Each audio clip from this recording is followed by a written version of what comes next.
জন্য তৈরি থাকতে হবে। মেরে মোহতারাম হাজিরিন, এজন্য আল্লাহ পাকের হুকুম যদি মানতে হয়, নিজের ভিতরে সবচেয়ে বেশি যে গুণটা দরকার সেটা হচ্ছে সবর। সেটা কি? সেটা হচ্ছে সবর, সেটা হচ্ছে ধৈর্য।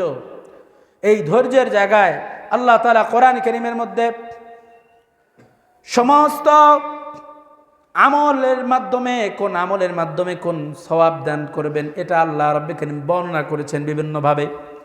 কিন্তু আল্লাহ তাআলা এমন এমন কিছু ইবাদত দুনিয়ার মধ্যে রেখেছেন যে ইবাদতের সওয়াবের কথা আল্লাহ তাআলা বর্ণনা করেন নাই। যেমন মাহে রমজান আমাদের সামনে আসছে। এই মাহে রমজান যে ব্যক্তি একটা রোজা রাখবে, একটা রোজা রাখবে, এই একটা রোজার পরিবর্তে আল্লাহ তাআলা কি দান করবেন একটা বান্দাকে, এটা কেবল আল্লাহ পাকের মধ্যেই রেখেছেন। এটা বলেছেন এটার সওয়াব আমি আল্লাহ তাআলা নিজেই, আমি আল্লাহই নিজে দিব। এটার কোনো বাস্তবতা বর্ণনা করেন নাই। ঠিক এমনিভাবে সবর, যদি কোনো ব্যক্তির ভিতরে সবর না আসে, হতে পারি এই আসামি আমিও, হতে পারেন এই আসামি আপনিও, দুনিয়ার কোনো কাজেও যদি সফলতা অর্জন করতে হয় সবর যেমন দরকার, এমনিভাবে ইবাদত করার জন্য প্রত্যেকটা মানুষের নিজের জায়গা থেকে প্রচুর পরিমাণ সবর দরকার। হযরত আবুল হাসান রহমতুল্লাহ আলাইহি হজের মৌসুমে হজ করতেছেন, কাবার মাতাফে তওয়াফ করতেছেন।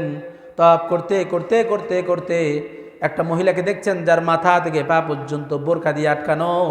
আল্লাহ রাব্বুল কারীমের তওবা করতে তওয়াফ করতেছে, কাবা ঘুরে আর তওয়াফ করে, এত চমৎকার ভাবে তওয়াফ করতেছে, মনে হচ্ছে যেন এই মহিলা দুনিয়ার মধ্যে সবচেয়ে সুখী।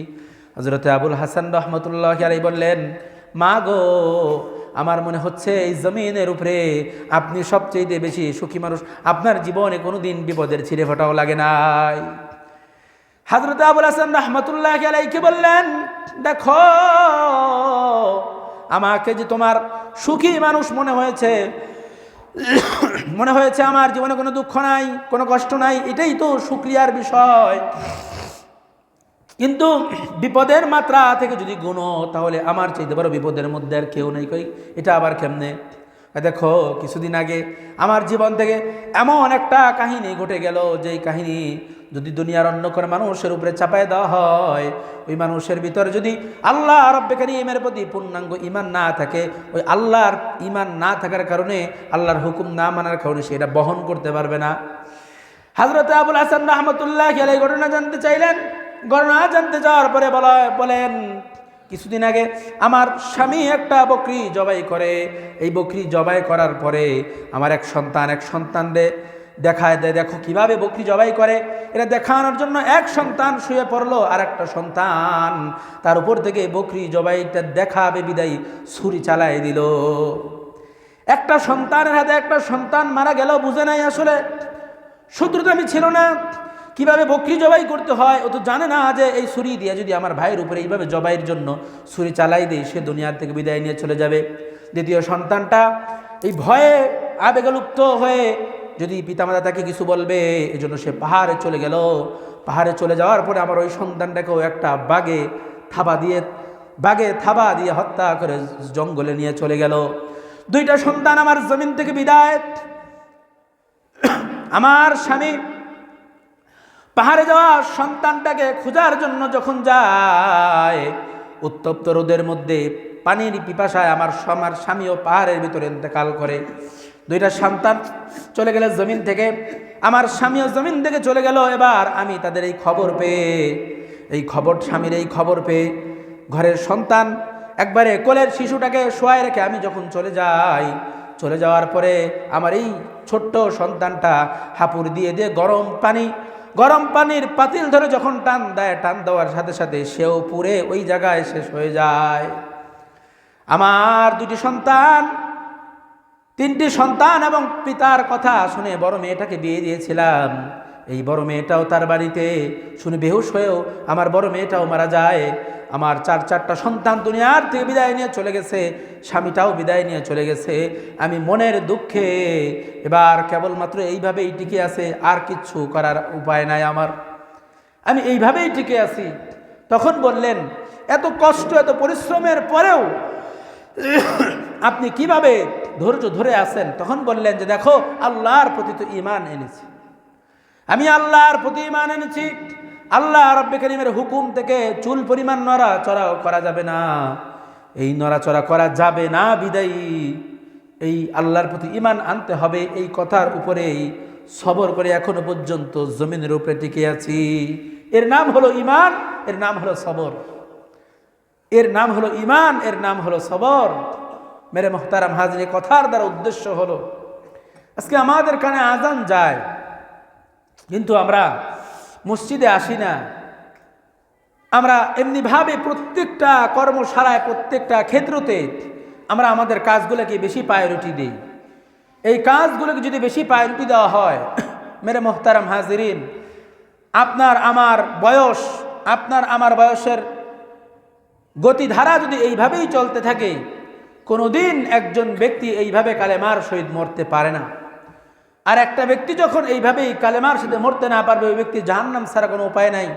আপনি চিন্তা করছেন যে প্রত্যেকটা ব্যক্তিকে আল্লাহ তাআলা, এই যে আমি কথা বলতেছি এখানে, এটা আমি জীবিত আছি বিদায়। আর জীবিতরা একটা মানুষ ততক্ষণ থাকে যতক্ষণ আল্লাহ তাআলা চায়, বলেন না সুবহানাল্লাহ। যতক্ষণ আল্লাহ তাআলা চায় ততক্ষণ জীবিত থাকে, যতক্ষণ আল্লাহ চায় না তখন ওই ব্যক্তি আর জীবিত থাকে না। যে কোনো উসিলায় ওই ব্যক্তি দুনিয়া থেকে বিদায় নিয়ে চলে যায়। এজন্য এই কথাগুলোকে ভাববেন, চিন্তা করবেন। হুজুরে পাক সাল্লাল্লাহু আলাইহি ওয়াসাল্লাম একজন ব্যক্তিকে কালেমা পড়ানোর জন্য 700 বার তার দরজায় গিয়েছে। একটা ব্যক্তিকে কালেমা পড়ানোর জন্য 700 বার তার দরজায় গিয়েছে। আপনাকে কালেমা পড়ানোর জন্য একবারও কারো দরজায় যাইতে হয় নাই, কালেমা ওয়ালার ঘরেই আপনি জন্মগ্রহণ করেছেন। রাসূল পাক সাল্লাল্লাহু আলাইহি ওয়াসাল্লাম মানুষকে মুসলমান হয়েছে, তাদের খাবারের দায়িত্ব নিয়েছে, ঈমান শিখানোর দায়িত্ব নিয়েছে, তাদের পরিবারের দায়িত্ব নিয়েছে, সব কিছুর দায়িত্ব নিয়েছে। একজন ব্যক্তিকে কিভাবে কালেমাওয়ালা বানানো যায়, একজন ব্যক্তিকে কিভাবে নামাজওয়ালা বানানো যায়। কোনো প্রতিবন্ধকতা, ওই সময় অনেক প্রতিবন্ধকতা ছিল ইবাদতের, কিন্তু আমরা কালেমাওয়ালার ঘরে জন্মাইছি। মুসলমান বানানোর জন্য একটা মানুষকে বহুভাবে প্রায়োরিটি দিতে হয়েছে। আর আল্লাহ তাআলা আমাদেরকে মুসলমানের ঘরেই জন্মদান করেছে। আমরা এর কি কদর করতেছি? এজন্য কদর করুন, সময় থাকতে এখনো কদর করুন। মসজিদকে চিনুন।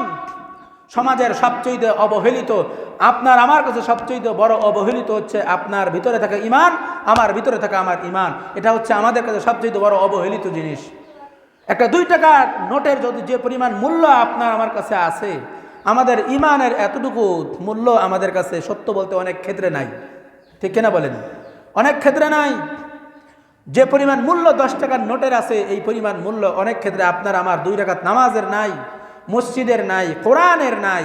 যদি থাকতো তাহলে দেখা যেত প্রত্যেকটা মানুষ আল্লাহমুখী, প্রত্যেকটা মানুষ দিনমুখী, ধর্মমুখী। আজকে দেখা যায় এরকম যে এই জন্য কোনো ব্যক্তি যদি নামাজিওয়ালা হয়, কোনো ব্যক্তি যদি আল্লাহমুখী হয়, ওই ব্যক্তির দ্বারা দুর্নীতি হবে না, ওই ব্যক্তির দ্বারা সমাজের কুসংস্কার হবে না। আপনি বাংলাদেশের ভিতরে না, পৃথিবীর যে কোনো রাষ্ট্রে বলেন না কেন, দুর্নীতিবাজ বলেন, আপনার খারাপ লোক বলেন, চোর বলেন, বাটপার বলেন, যদি 1 কোটি মানুষকে একখানে করেন, 1 কোটি মানুষকে একখানি করলেও 100 মানুষকে পাওয়া যাবে না যারা সলিড মানুষ, এরা এই দলের দলভুক্ত বা অন্তর্ভুক্ত। 100 সলিড মানুষ পাবেন না। আশা করি একটা খাঁটি মানুষও, নামাজি হলে একটা খাঁটি মানুষ পাবেন না।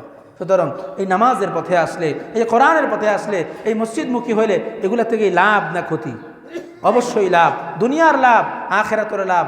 আল্লাহ তাআলা আপনাকে আমাকে এই লাভ বোঝার তৌফিক দান করুন। সকলে বলুন আমিন।